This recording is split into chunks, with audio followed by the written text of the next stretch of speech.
Who pulled the trigger that took the life of former state trooper Ronda Reynolds? Was it suicide or was it murder? KOMO 4 problem solver Tracy Vetter learned of a mother's long struggle to prove her daughter didn't kill herself. We have uncovered information and found experts who are convinced this was a crime. We need to warn you, some of the evidence in this story is disturbing and graphic.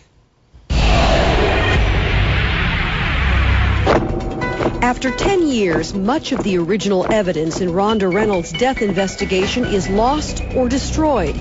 So to understand what happened, KOMO 4 problem solvers returned to the scene of her death.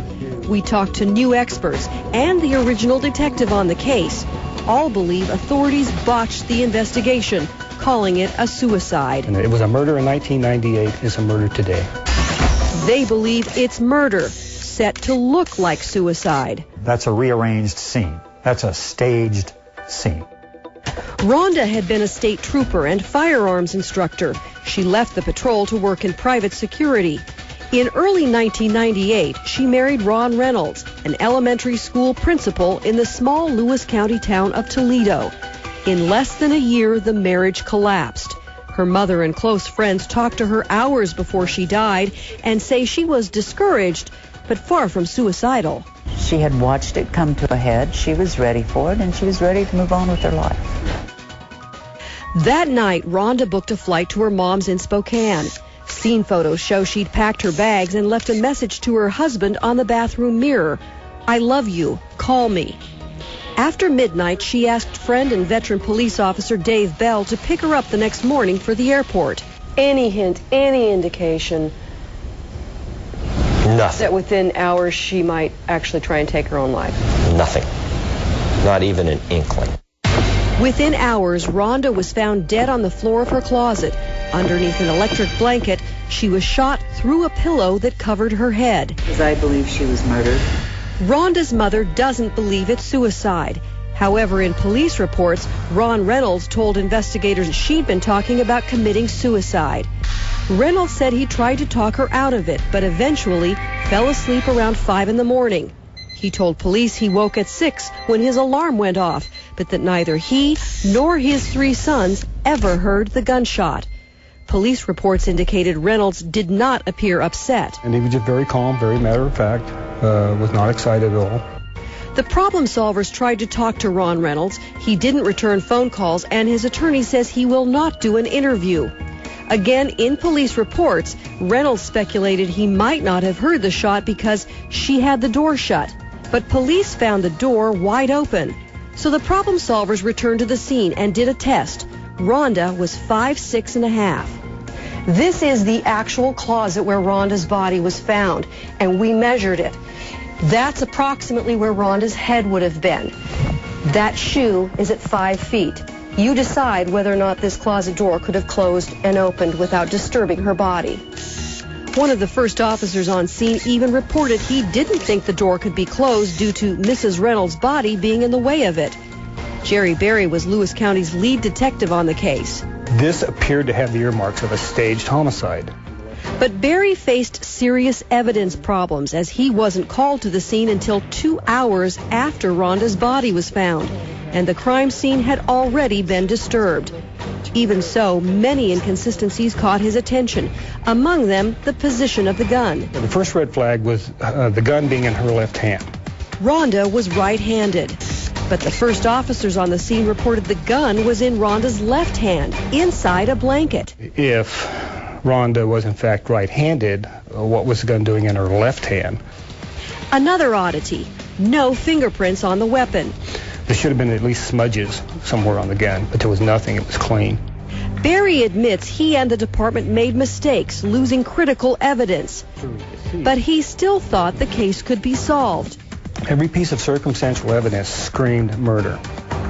But 7 months after Ronda's death, Ron Reynolds' attorney wrote the department insisting they remove the cloud of suspicion and close the case.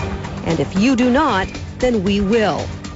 Berry says the sheriff's office caved, closing the case as a suicide over his objections. And they just basically wanted me to let it go, leave it as a suicide, and move on and take on other cases and be done with it. How does a person miss that sound in a quiet, sleeping house? Ron Reynolds and all three of his sons told police they never heard the gunshot that took Ronda Reynolds' life. Reynolds said he was asleep in the master bedroom about 12 feet away from the closet floor where Ronda was found. .32 caliber Smith & Wesson long. The problem solvers asked firearms expert Marty Hayes to recreate decibel tests using the same type of gun. While Hayes fires the gun inside a bathroom behind a closed door, I'll be 15 feet away in a bedroom. Watch how my voice next to the meter registers compared to the gunshot. Okay, go ahead. Again, my loud voice hits 75, then 87, and the gunshot 15 feet away behind a closed door is 95. Most of the gunshots averaged around 90 decibels. This is right next to a ringing phone and an alarm clock. Remember, Ron Reynolds claims he woke to his alarm clock, but no one inside that house heard the gunshot. Early this year, Ronda's mother asked forensic pathologist Dr. Jeffrey Reynolds, who's no relation, to review the case. With 2,000 autopsies and 30 years of practice to his credit, the problem solvers asked him to review it again for us. This is not a self-inflicted wound. Dr. Reynolds says the way blood pooled in Ronda's body, called fixed lividity, proves the timeline is off. She had to have been dead by 3 a.m. at the latest, at least 2 hours before Ron Reynolds says he fell asleep. Ronda was a firearms instructor with the patrol. She knew guns.